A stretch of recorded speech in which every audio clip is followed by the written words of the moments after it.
Friends, बहुत बहुत स्वागत है आपका हमारे YouTube channel mister DO sir में। आज हमारा टॉपिक है कारक। ठीक है, कारक किसे कहते हैं, कारक के कितने प्रकार होते हैं, एकदम छोटे समय में, कम समय में आपको हम अवगत करा देते हैं कारक से। तो कंसंट्रेट हो जाइए थोड़ी देर के लिए। चलिए सबसे पहले चलते हैं कारक कहते किसे हैं। ठीक है ना। तो कारक उसे कहते हैं जो वाक्य में आए संज्ञा आदि शब्दों का क्रिया के साथ संबंध बतलाता है। कारक उसे कहते हैं जो वाक्य में आए संज्ञा आदि शब्दों का क्रिया के साथ संबंध बतलाती है। ठीक है, जैसे एक उदाहरण देख लेते हैं। राम ने किताब पढ़ी। यहाँ ने, राम और किताब के बीच में ने आ गया ना, तो ये संबंध स्थापित कर रहा है, इसलिए ने क्या हो गया, कारक हो गया। अब चलते हैं हम लोग कारक के प्रकार के रूप में कि कारक कितने प्रकार के होते हैं। तो कारक 8 प्रकार के होते हैं। आज चलिए इनकी विभक्तियों के रूप में कारक को पहचान लेते हैं एक बार। तो कर्ता कारक में होता है ने, जैसे राम ने रावण को मारा, यहाँ ने आया ना। और कर्म को होता है, कई बार को अदृश्य भी रहता है, दिखाई नहीं पड़ता है। करण में से, के, द्वारा, के साथ आदि लगा रहता है। संप्रदान में को या के लिए लगा रहता है। आपादान में से, लेकिन यह जुदाई के अर्थ में होता है। अलग होगा, जैसे पेड़ से पत्ता गिरता है, अलग हो रहा है पेड़ से पत्ता, ऐसे में आपादान होगा। और संबंध में पर होता है। ठीक है। अधिकरण में का, की, के, रा, री, रे, ना, नी, ने आदि शब्द आते हैं। संबोधन हे, हो, अरे आदि शब्द आते हैं। हे राम, अरे राम, है ना, ये सब आता है। तो ये संबोधन कारक होता है। ठीक है। तो चलिए अब बारी बारी से एक एक कर्ता को थोड़ा सा विस्तार में समझते हैं। सबसे पहले चलते हैं कर्ता कारक। कर्ता का अर्थ होता है करने वाला। जो करने वाला होगा वही कर्ता कहलाएगा। जैसे एक उदाहरण देखते हैं, राम ने रावण को मारा, तो इसमें ने लगा ना। तो ने कौन सा है, राम के साथ इसका संबंध है, राम ने। तो ने किसके लिए हुआ, ये ने कर्ता कारक का चिन्ह हुआ। ठीक है ना। ये ने प्रायः क्या होता है ना, कि ने प्रायः भूतकाल में ही प्रयुक्त होता है।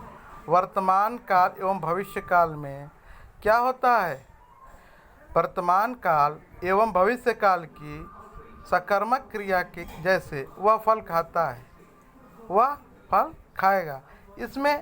इसमें ने नहीं लगा। ठीक है ना। तो ये ध्यान देना है। कई बार क्या होता है ना, कि कभी कभी कर्ता के साथ को तथा से का प्रयोग भी किया जाता है। किसका, को तथा से का। ठीक है ना, ये से का प्रयोग, ठीक है ना, से का प्रयोग किया जाता है। जैसे बालक को सो जाना चाहिए, को आ गया यहाँ पे, देखिए। सीता से पुस्तक पढ़ी गई। ठीक है ना। रोगी से चला भी नहीं जाता। ये सब पैसिव वॉइस के वाक्य हैं। ठीक है ना।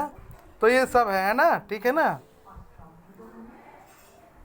ये दोनों पैसिव वॉइस के वाक्य हैं। ठीक है। तो इस ऐसे में क्या होता है, से लग जाता है कर्ता के साथ। ठीक है, इन बातों को ध्यान में रखना है। आगे चलते हैं कर्म कारक के तरफ। ठीक है ना।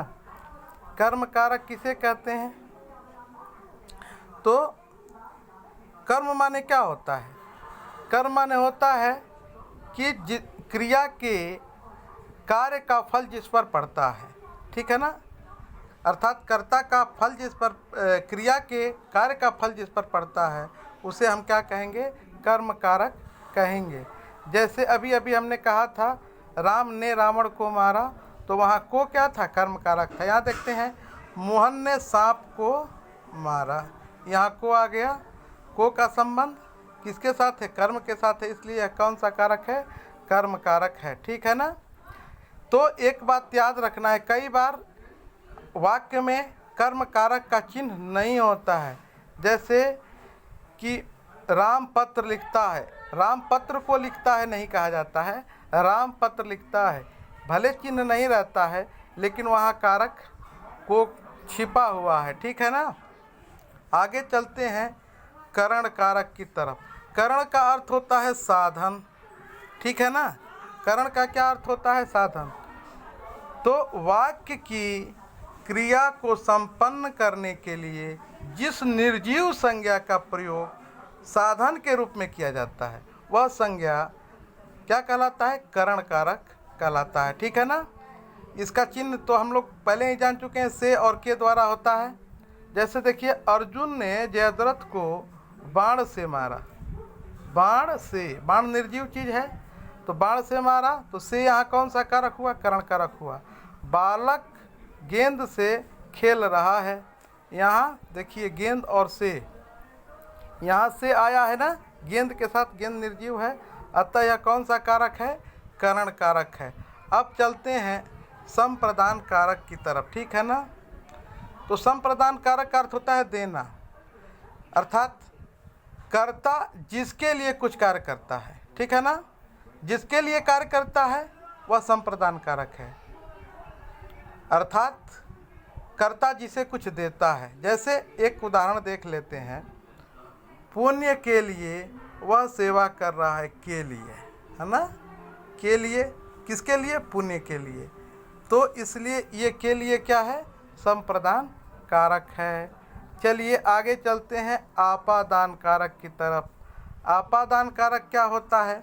ध्यान से समझिए कि जब वाक्य की किसी संज्ञा के क्रिया के द्वारा अलग होने, तुलना होने या दूरी होने का भाव प्रकट होता है, वहाँ आपादान कारक होता है। मैंने पहले ही कहा जुदाई का अर्थ होता है, तभी आपादान कारक होता है। जैसे पेड़ से फल गिरा, पेड़ से फल टूटेगा, गिरेगा तो अलग होगा ना, तो अलग होने का अर्थ है यहाँ से जो आया है, पेड़ से फल अलग हो रहा है, जुदाई होने का अर्थ है, इसलिए इसे आपादान कारक कहते हैं। अब चलते हैं संबंध कारक की तरफ। तो शब्द के जिस रूप से किसी एक वस्तु का दूसरी वस्तु से संबंध प्रकट हो वह संबंध कारक कहलाता है। फिर से सुन लीजिए, शब्द के जिस रूप से किसी एक वस्तु का दूसरी वस्तु के से संबंध प्रकट हो वह संबंध कारक कहलाता है। इसका चिन्ह आप लोग जानते हैं, का, के, की, रा, रे, री, मैंने पहले भी बताया है। तो जैसे वह राधे श्याम का बेटा है, तो राधे श्याम और उसके बेटे के बीच में पिता पुत्र का संबंध हुआ ना, इसलिए यह कौन सा कारक है? संबंध कारक है। अब चलते हैं अधिकरण कारक की तरफ। एकदम जल्दी से आप लोगों का पूरा हम कारक 1 मिनट में ख़त्म करा देंगे और आप लोगों को खूब अच्छे से समझ में आ जाएगा। अधिकरण पे चलते हैं। शब्द के जिस रूप से क्रिया के आधार का बोध होता है उसे अधिकरण कारक कहते हैं। फिर से देखिए, शब्द के जिस रूप से क्रिया के आधार का बोध होता है उसे अधिकरण कारक कहते हैं। इसमें क्या होगा? क्या होगा? क्रिया के आधार का बोध होगा। ठीक है ना। इसमें में पर आदि चिन्ह प्रकट होता है। कमरे में टीवी रखा है, ठीक है ना, तो कमरे में यहाँ जो आ गया ना, इसलिए इसका आधार क्या है? टीवी का, कमरे के अंदर है ना। तो में इसमें जो कारक चिन्ह हुआ वो अधिकरण हो गया। ठीक है ना। किताब मेज पर रखी है, पर आ गया, तो ये पर क्या हुआ? अधिकरण कारक है। ठीक है ना। चलिए आगे चलते हैं संबंध कारक की तरफ। ठीक है ना।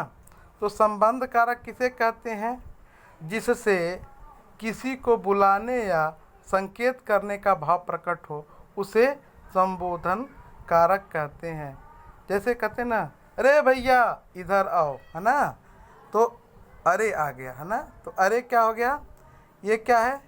संबोधन कारक है। इसको पहचानने का नियम है, एक ये साइन लगा होगा, ठीक है ना, एक्सक्लेमेटरी साइन इसको बोलते हैं अंग्रेजी में, तो ये साइन लगा होगा हमेशा, ठीक है ना। तो हे गोपाल, यहाँ हे आ गया, देखिए, तो हे क्या है? संबोधन कारक है। ठीक है। तो आशा करते हैं आप लोगों को कारक खूब अच्छे से समझ में आ गया है। बहुत बहुत धन्यवाद हमारा टॉपिक देखने, सुनने, समझने के लिए। आगे हम और भी आप लोगों को जानकारी प्रदान करते रहेंगे। बहुत बहुत धन्यवाद।